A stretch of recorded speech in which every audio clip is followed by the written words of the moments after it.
नमो बुद्धाय. बुद्ध आणि त्यांचा धम्म ह्या ग्रंथाचे आपण थोडक्यात वाचन पाहत आहोत. मागील भागामध्ये आपण ईश्वरावर विश्वास हे धम्माचे आवश्यक अंग नव्हे हे बघितले. त्याचाच उर्वरित भाग आज आपण पाहणार आहोत.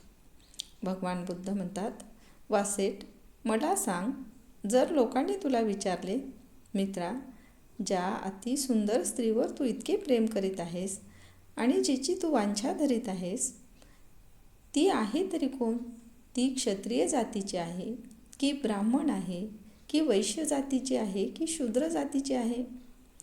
सृष्टीचा तथाकथित निर्माता महाब्रह्म याच्या उत्पत्तीसंबंधी चर्चा करीत असताना तथागत भारद्वाजाने वासेट यांना उद्देशून म्हणाला, मित्रांनो, तो प्रथम जन्मास येणारा प्राणी म्हणतो, मी ब्रह्म आहे, महाब्रह्म आहे, विजेता आहे, अपराभूत आहे, सर्वद्रष्टा आहे, सर्वाधिकारी आहे, मालक आहे, निर्माता आहे, रचणारा आहे, मुख्य आहे, व्यवस्थापक आहे, मीच माझा स्वामी आहे आणि जे आहेत आणि पुढे होणारे आहेत त्यांचा मी जनक आहे.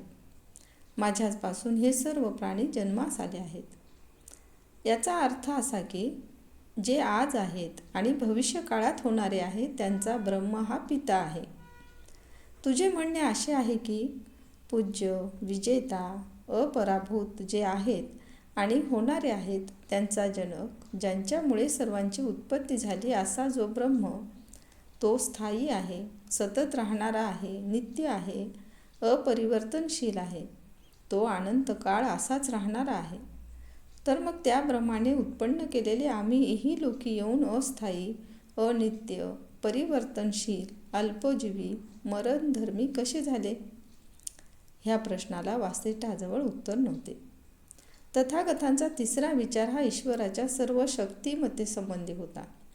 जर ईश्वर सर्व शक्तिमान आहे आणि सर्व सृष्टीचे तो बलवत्तर कारण आहे, तर त्यामुळे माणसाच्या मनात काहीही कार्य करण्याची स्वतःची अशी इच्छा असणे शक्य नाही.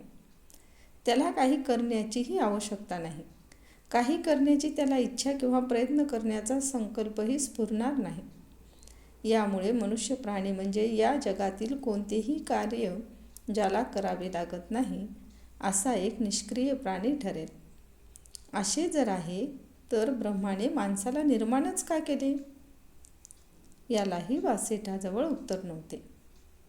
तथागताचा चौथा विचार असा होता की जर ईश्वर शिवस्वरूप कल्याणकारी आहे, तर माणसे खुनी, चोर, व्यभिचारी, खोटे बोलणारी, निंदक, बकवा करणारी, लोभी, द्वेषी, विकृत अशी का होतात? याचे कारण ईश्वरच असला पाहिजे. शिवस्वरूप ईश्वराच्या अस्तित्वात हे कसे शक्य आहे? तथागताचा पाचवा विचार ईश्वराची सर्वज्ञता, न्यायीपणा, दयाळूपणा या संबंधात होता. जर कोणी महान सृष्टीकर्ता असेल आणि तो न्यायी व दयाळू असेल, तर मग जगामध्ये इतका अन्याय का फैलवतो? असा प्रश्न तथागतांनी केला. ते पुढे म्हणाले, ज्याला दृष्टी आहे त्याला स्वभावार किळसवाने दृष्टीस पडेल. ब्रह्म आपली रचना का सुधारित नाही? जिला मर्यादा नाही अशी त्याची शक्ती व्यापक असेल, तर त्याचे हात कल्याण करण्यासाठी पुढे का सरसावत नाहीत? त्याने निर्माण केलेली सृष्टी दुःखोपभोगात का बुडालेली आहे? तो सर्वांना का सुख देत नाही? अफरातफर, चोरी, अज्ञान का फैलावत राहते? असत्य सत्यावर का मात करते? सत्य आणि न्याय पराभूत का होतात? माझ्या मते अन्यायाला आश्रय देण्यासाठी जग निर्माण करणारा हा तुमचा ब्रह्मा परम अन्यायी ठरतो. सर्व प्राणीमात्रांना व्यापणारा तुमचा जो ईश्वर आहे, जो त्या प्राणीमात्रांना सुखी वा दुःखी बनवितो, त्यांच्याकडून पाप अथवा पुण्य करवितो, तो ईश्वर स्वतः पापाने कलंकित आहे.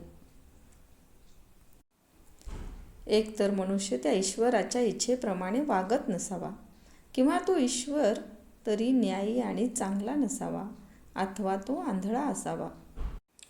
तथागताचा ईश्वराच्या अस्तित्वाच्या सिद्धांतासंबंधीचा शेवटचा विचार असा होता की ईश्वराच्या अस्तित्वाच्या सिद्धांतासंबंधी चर्चा करण्यापासून काहीही लाभ नाही. तथागतांच्या मते धर्माचे केंद्र हे मनुष्याचा देवाशी असणारा संबंध यामध्ये नाही. ते माणसाच्या संबंधात आहे. धर्माचा हेतू सर्व माणसे सुखी होतील अशा रीतीने माणसाशी कसे वागावे हा आहे. तथागत देवाच्या अस्तित्वावरील विश्वासाविरुद्ध असण्याचे आणखीनही एक कारण आहे. तथागत धार्मिक क्रियाकलापाच्या विरोधी होते. या विरुद्ध असण्याचे कारण म्हणजे हे क्रियाकलाप म्हणजे भ्रामक समजुतीचे आगारच असते. आणि भ्रामक समजुती ही अष्टांग मार्गातील जे महत्त्वाचे तत्व सम्मादिट्ठी तिचे शत्रू आहेत. तथागतांच्या दृष्टीने ईश्वरावरील विश्वास ही अतिशय भयानक गोष्ट आहे. कारण ईश्वरावरील विश्वास हा पूजा आणि प्रार्थना यांचा उत्पादक आहे. पूजा आणि प्रार्थना यांच्या जरुरीतून पुरोहित पद उत्पन्न होते. आणि पुरोहित हा असा दुष्ट बुद्धी आहे की तो सर्व प्रकारच्या खुळ्या समजुती निर्माण करतो व त्यामुळे सम्मादिष्टीचा विकास अशक्य होतो.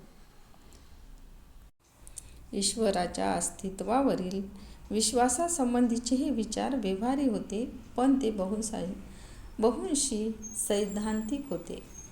तथागत जाणत होते की ते विचार ईश्वराच्या अस्तित्वावरील विश्वासाला एकदम मारक असे नव्हते.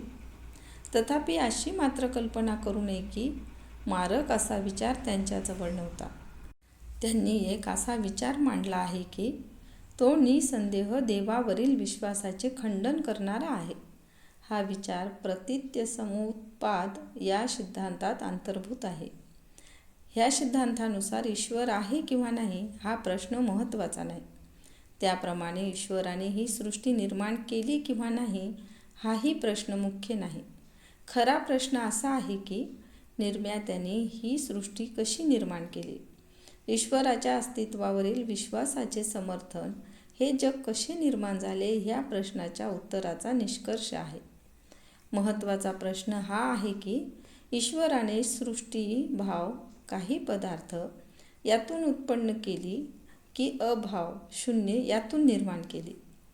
काहीतरी हे काहीच नाही मधून उत्पन्न केले गेले यावर विश्वास ठेवणे हे शक्य नाही.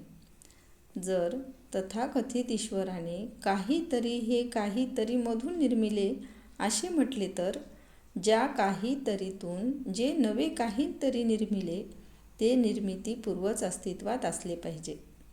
म्हणून ईश्वराला त्यापूर्वीच अस्तित्वात असलेल्या काहीतरीचा निर्माता म्हणता येणार नाही.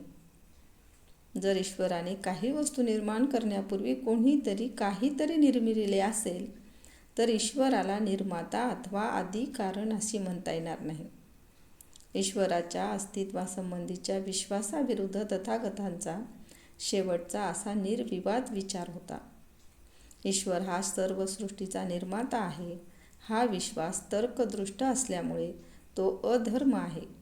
तो विश्वास म्हणजे केवळ असत्यावरील विश्वास ठरतो. यापुढे आपण पाहणार आहोत ब्रह्मसायुज्यावर आधारित धर्म अधर्म आहे. तेव्हा आमच्या चॅनलला लाईक, शेअर व सबस्क्राईब करायला विसरू नका. धन्यवाद.